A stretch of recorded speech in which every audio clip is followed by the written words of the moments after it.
Buenas tardes, profesor. Hoy vamos a hablar un poco acerca del paradigma idealista y el realista, de qué tratan, cuáles son sus principales exponentes y al final un ejemplo histórico de uno de ellos.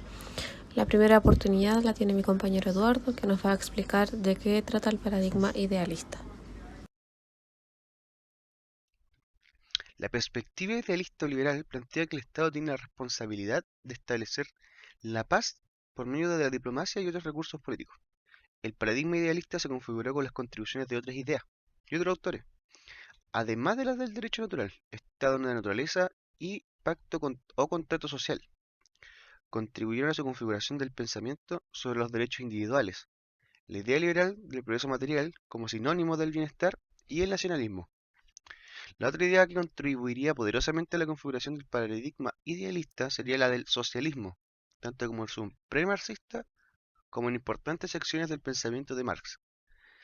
El paradigma idealista influyó poderosamente en la organización de relaciones internacionales de la primera parte del siglo XX, alcanzando su momento más exitoso de los acuerdos que surgieron de la Paz de Versalles, que ordenó la escena después del término de la Primera Guerra Mundial.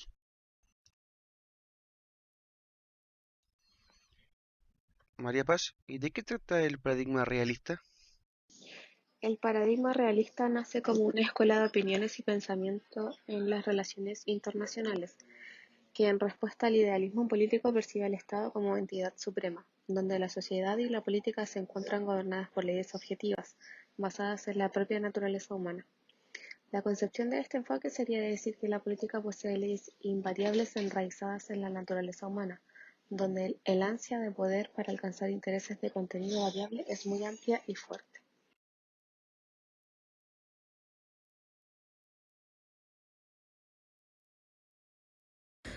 ¿Cuáles son los principales exponentes del paradigma idealista?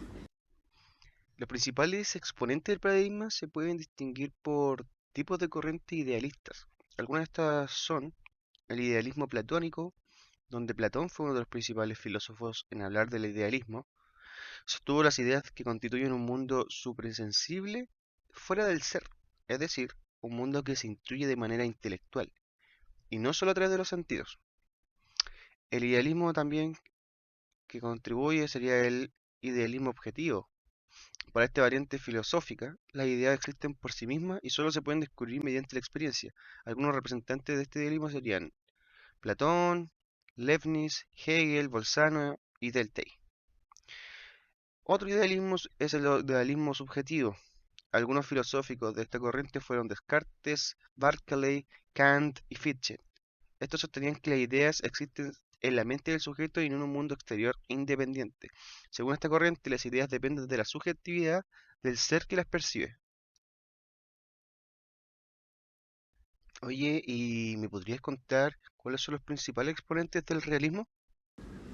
Los principales exponentes están presentes en las diferentes épocas, y son varios, pero los más importantes fueron Cautilia y Maquiavelo en la época del Renacimiento, siendo el último considerado el más importante.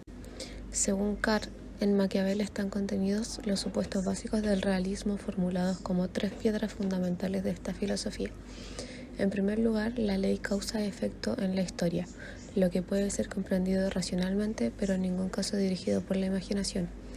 En segundo lugar, que la teoría no crea la política, como afirman los utópicos, sino que la práctica origina la teoría. Tercero, la política no es función de la ética, sino que la ética es función de la política.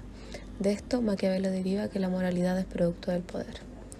Entre Cautilia y Maquiavelo hay rasgos indudablemente comunes, pero hay también diferencias claras entre ambos.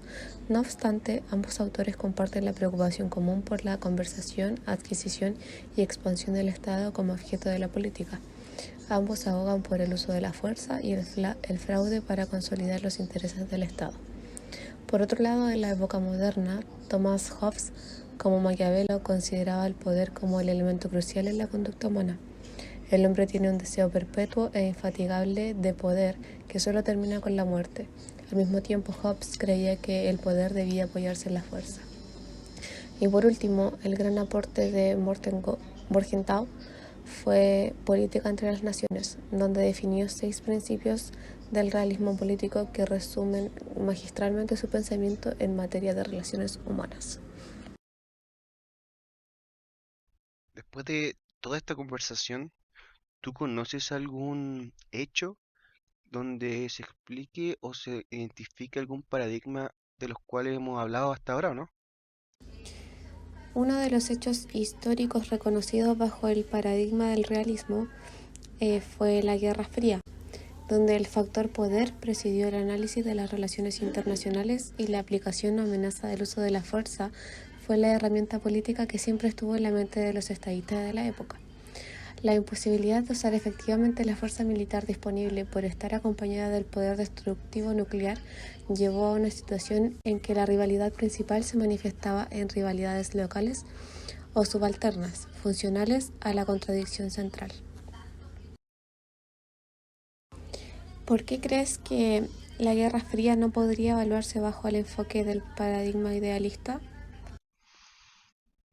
Bueno, en mi opinión, después de haber estudiado el paradigma idealista, la Guerra Fría no puede afirmarse ni ser explicada por el paradigma idealista, ya que, como bien explicamos, el paradigma idealista busca solucionar los problemas de manera pacífica, estableciendo la paz por medio de la diplomacia y otros recursos políticos. Aparte de que los idealistas ven el derecho como un derecho humano, que debe ser utilizado para su defensa. Los derechos naturales, derechos del hombre, los derechos humanos o de la persona humana, como se le ha llamado más recientemente, son aquellos que pertenecen a los individuos por naturaleza, con independencia de la ley positiva, lo que claramente no se respetó en la Guerra Fría, ya que hubo un aproximado 60 millones de muertos, gente que fue separada de sus familiares, no hubo discriminación por niños y adultos mayores, mujeres y hombres. En definitiva, la Guerra Fría fue todo lo contrario al paradigma idealista. Así que es por eso que yo creo que no se puede, no es viable el paradigma idealista con la Guerra Fría. Así que nada más que decir, vamos a ir terminando esta conversación con mi compañera y despedirnos de este profesor. Muchas gracias.